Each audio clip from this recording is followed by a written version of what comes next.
নমস্কাৰ মই মজিদ তৰা আপোনালোকে চাবলৈ আৰম্ভ কৰিছে আছামিজ অনলাইন ইউটিউব চেনেল। বন্ধুসকল বলকতে চাওঁ আহক আজি 9টা গুৰুত্বপূৰ্ণ খবৰ। বন্ধুসকল প্ৰথম খবৰটি হৈছে অসম বিধানসভাত গৃহীত হ'ল গো সুৰক্ষা বিল 2021। ভাৰত মাতা কি জয় আৰু জয় শ্ৰীৰাম ধ্বনি দিলে বিজেপিৰ বিধায়কে। অৱশেষত বহু বিতৰ্কৰ অন্তত অসম বিধানসভাত গৃহীত হ'ল গো সুৰক্ষা বিধেয়ক 2021। বিধেয়ক গৃহীত হোৱাৰ লগে লগে সদনত ভাৰত মাতা কি জয় আৰু জয় শ্ৰীৰাম ধ্বনি দিয়ে বিজেপিৰ বিধায়কসকলে। কিন্তু বিলখন গৃহীত হোৱাৰ লগে লগে বিৰোধীয়ে প্ৰতিবাদ সাব্যস্ত কৰি সদন ত্যাগ কৰে। ইফালে বিলখন সদনত গৃহীত কৰাৰ পূৰ্বে মুখ্যমন্ত্ৰী ডক্টৰ হিমন্ত বিশ্ব শৰ্মাই দীঘলীয়া ভাষণ প্ৰদান কৰে। মুখ্যমন্ত্ৰীয়ে কৈছিল যে আপোনালোকে য'ত আছে তাত খাওক, কিন্তু হিন্দু জৈন বৌদ্ধিষ্ট থকা ঠাইত নাখাব। ভাল মুছলমানে কেতিয়াও তেনে কাম নকৰে। মন্দিৰ নামঘৰ থকা ঠাইৰ পৰা 5 কিলোমিটাৰ দূৰত খাওক, নামানিলে সংঘাত হ'ব। খোৱাটো আমি বাধা দিয়া নাই। মই কম যে খাবই নালাগে, কিন্তু মোৰ কথা মানিব জানো।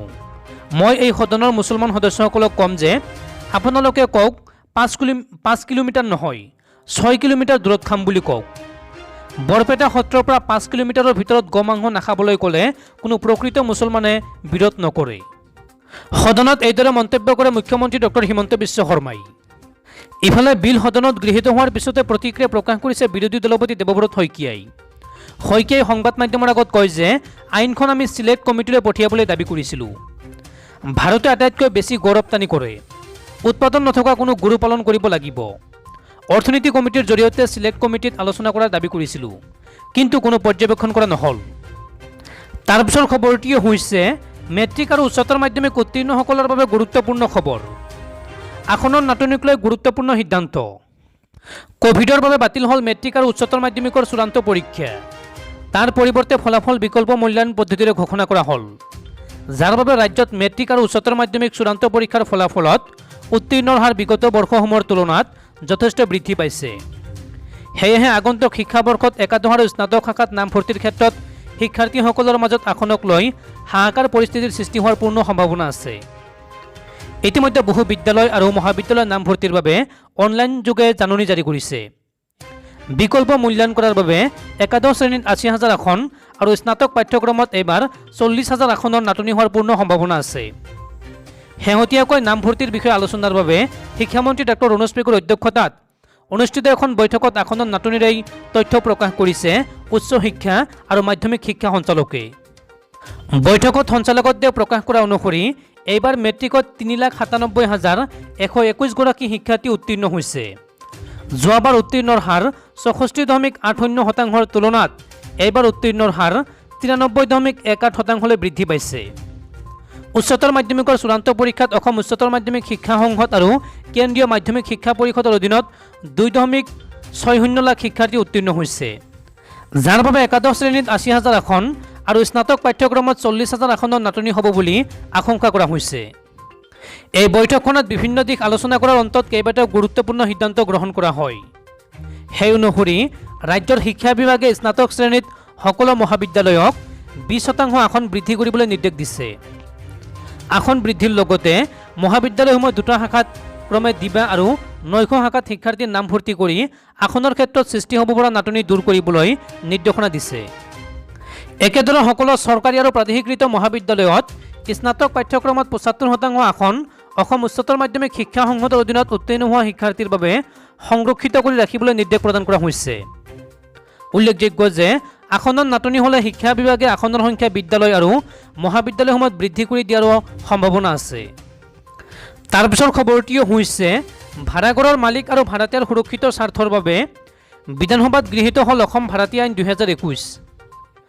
ভাড়াঘৰৰ মালিক আৰু ভাড়াতীয়াসকলৰ মাজত চলি অহা দীৰ্ঘদিনীয়া সমস্যাসমূহ দূৰ কৰাৰ বাবে শুকুৰবাৰে অসম চৰকাৰে অসম বিধানসভাত অসম ভাড়াতীয়া আইন 2021 গৃহীত কৰে। এই আইনে ভাড়াঘৰৰ মালিক আৰু ভাড়াতীয়াসকলৰ স্বাৰ্থ সুৰক্ষিত কৰিব বুলি চৰকাৰে আশা প্ৰকাশ কৰিছে। বিধানসভাৰ মজিয়াত এনে আইন গৃহীত কৰা অসম দেশৰ ভিতৰতে প্ৰথমখন ৰাজ্য।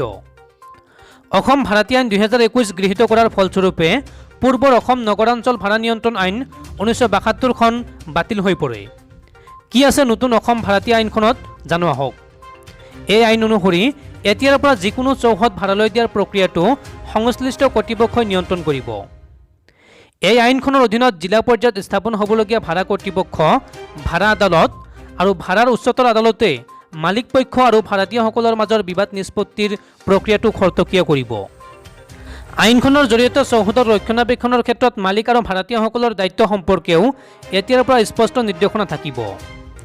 নতুন আইন অনুসৰি এতিয়াৰ পৰা এটা ভৱনৰ ভাড়া মালিক আৰু ভাড়াতীয়াৰ মাজৰ বুজাবুজিৰ দ্বাৰা বজাৰৰ দৰৰ ভিত্তিত নিৰ্ধাৰণ কৰা হ'ব। চৌহদ এটাৰ ভাড়া নিৰ্ধাৰণৰ ক্ষেত্ৰত কোনো কৃত্ৰিম ওপৰঞ্চি নিয়মৰো এতিয়াৰ পৰা এই আইন অনুসৰি প্ৰযোজ্য নহ'ব। বন্ধুসকল, তাৰপিছত 4 নম্বৰ খবৰটো জনাৰ আগতে আপোনালৈ এটা সৰু ৰিকুৱেষ্ট, যদি এতিয়ালৈকে এইটো ভিডিঅ'ত লাইক কৰা নাই তেন্তে প্লিজ এটা লাইক কৰি দিয়ক আৰু এনেকুৱা ধৰণৰ নতুন নতুন ভিডিঅ' পাবলৈ চেনেলটো ছাবস্ক্ৰাইব কৰি কাষত থকা বেল আইকনটো প্ৰেছ কৰি ৰাখক। তাৰপিছৰ খবৰটি হৈছে অসমত কিছু পৰিমাণে কমি আহিছে কৰোনাত আক্ৰান্ত হোৱা আৰু মৃত্যু হোৱা লোকৰ সংখ্যা। অসমত বিগত 24 ঘণ্টাত নতুনকৈ পুনৰ 763 লোক আক্ৰান্ত হৈছে মহামাৰী কোভিড-19ত। অসমত বিগত 24 ঘণ্টাত 1,15,465 লোকৰ কোভিড টেষ্ট সম্পন্ন কৰা হৈছিল আৰু ইয়াৰে ভিতৰত 763 লোকৰ দেহত কোভিড-19 পজিটিভ ধৰা পৰে। আৰু অসমত বিগত 24 ঘণ্টাত কৰোনাত আক্ৰান্ত হৈ 20 লোকৰ মৃত্যু হৈছে। তাৰপিছৰ খবৰটি হৈছে চন্দ্ৰপুৰবাসীৰ ঐক্যবদ্ধ প্ৰতিবাদৰ জয়। চন্দ্ৰপুৰত নহয় ডাম্পিং গ্ৰাউণ্ড, স্পষ্ট ঘোষণা অসম চৰকাৰৰ। চন্দ্ৰপুৰত নহয় ডাম্পিং গ্ৰাউণ্ড, এই কথা সদৰি কৰিলে মন্ত্ৰী অশোক সিংঘালে।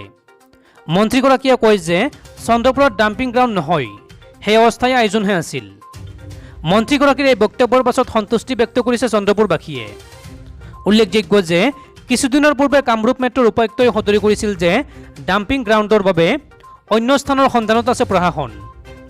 চন্দ্ৰপুৰত ডাম্পিং গ্ৰাউণ্ড নহয় বুলি সদৰি কৰিছিল জিলা উপায়ুক্তগৰাকীয়ে। তাৰপিছৰ খবৰটি হৈছে বিধানসভাৰ মজিয়াত অখিল গগৈয়ে টোপনি যোৱা সন্দৰ্ভত অখিল গগৈৰ মন্তব্য। সদনত মই টোপনি যোৱা নাই, চকু মুদি মুখ্যমন্ত্ৰীৰ ভাষণৰ প্ৰতিবাদ কৰিছোঁ। মই জীয়াই থকালৈকে গো সুৰক্ষা বিলৰ সমৰ্থন কৰিব নোৱাৰোঁ, এইদৰে মন্তব্য কৰে অখিল গগৈয়ে। অসম বিধানসভাৰ বাবে শুকুৰবাৰৰ দিনটো গুৰুত্বপূৰ্ণ দিন, কিয়নো শুকুৰবাৰৰ দিনটো বিধানসভাৰ মজিয়াত উত্থাপন হ'ল পশুধন সুৰক্ষা বিধেয়ক। বিধেয়কখনক সাহস বিৰোধীৰ 76টা সংশোধনী প্ৰস্তাৱ। সংশোধনী প্ৰস্তাৱ বিচৰা নাই শিৱসাগৰৰ বিধায়ক অখিল গগৈয়ে। অখিল গগৈৰ দাবী এই বিধেয়কৰ সংশোধন নহয়, বিধেয়কখন বাতিল কৰিব লাগে। সদনৰ মজিয়াত অখিলৰ দাবী পশুধন সুৰক্ষা বিধেয়ক চিলেক্ট কমিটিলৈ পঠাওক।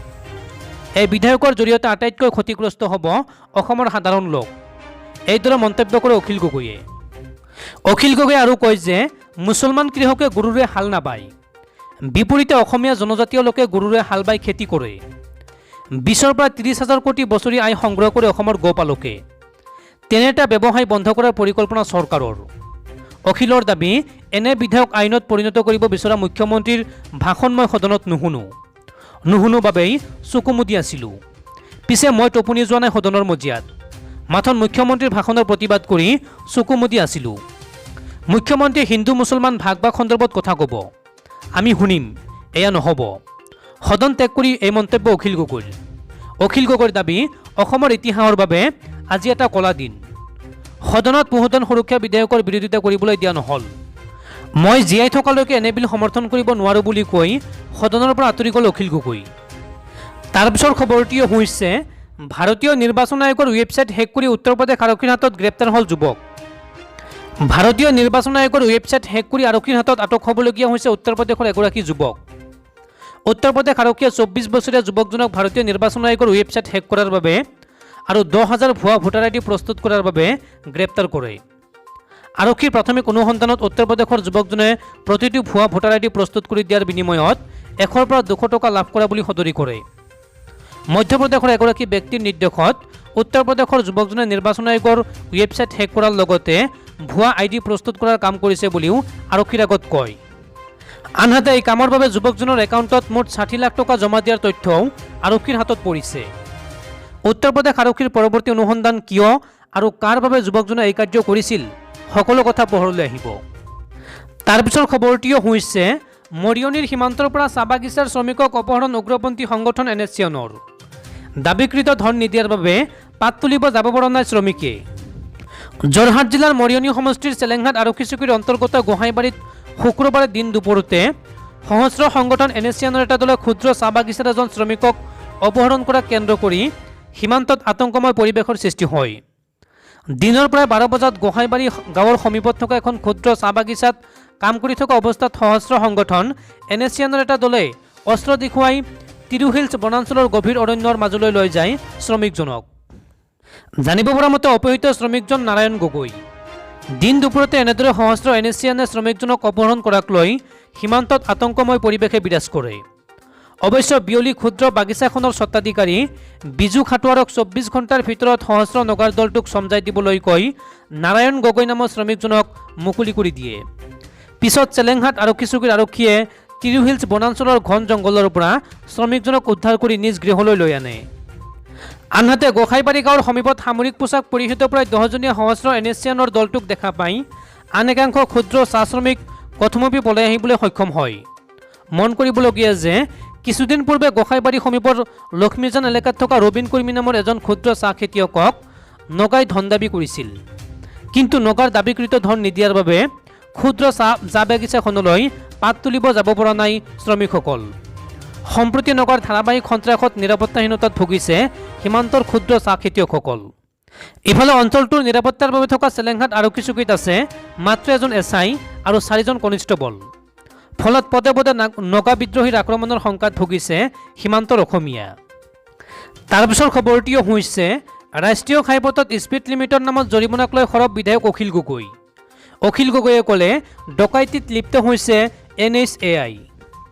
ৰাষ্ট্ৰীয় ঘাইপথত স্পীড লিমিটৰ নামত জৰিমনাক লৈ সৰব বিধায়ক অখিল গগৈ। আজি সংবাদ মাধ্যমৰ আগত অখিল গগৈয়ে এই সন্দৰ্ভত প্ৰতিক্ৰিয়া প্ৰকাশ কৰে। অখিল গগৈয়ে কয় যে ৰাষ্ট্ৰীয় ঘাইপথবোৰত কৰৰ সন্ত্ৰাস হৈছে। NHAI ডকাইতিত লিপ্ত হৈছে। পইচা দি এটা নিৰ্দিষ্ট গতিত যোৱা মানুহৰ ওপৰত বাৰম্বাৰ টকা লোৱা হৈছে। চাৰিওফালৰ পৰা কৰৰ পিছত এবাৰ ৰাষ্ট্ৰীয় ঘাইপথৰ ওপৰত কৰ আৰোপ কৰিব বিচাৰিছে। টোলগেট সম্পূৰ্ণৰূপে অবৈধ, সেয়ে ৰহাৰ টোলগেট একেদিনে বন্ধ কৰিছিলোঁ। এতিয়া ৰাইজৰ প্ৰতিক্ৰিয়া চাই আছোঁ। ৰাইজে কৰ দি ভাল পায়। পথ সম্পূৰ্ণ হোৱা নাই, দলং সম্পূৰ্ণ হোৱা নাই, গাৰ্ড ফেঞ্চি, ৱেটিং ফেঞ্চি, এম্বুলেন্স থাকিব লাগে, সেইবোৰ একো নাই। কেলেংকাৰী কৰি ডিভাইডাৰ বেমেজালি কৰাৰ ফলত পানী জমা হয়। এইদৰে মন্তব্য কৰে অখিল গগৈয়ে।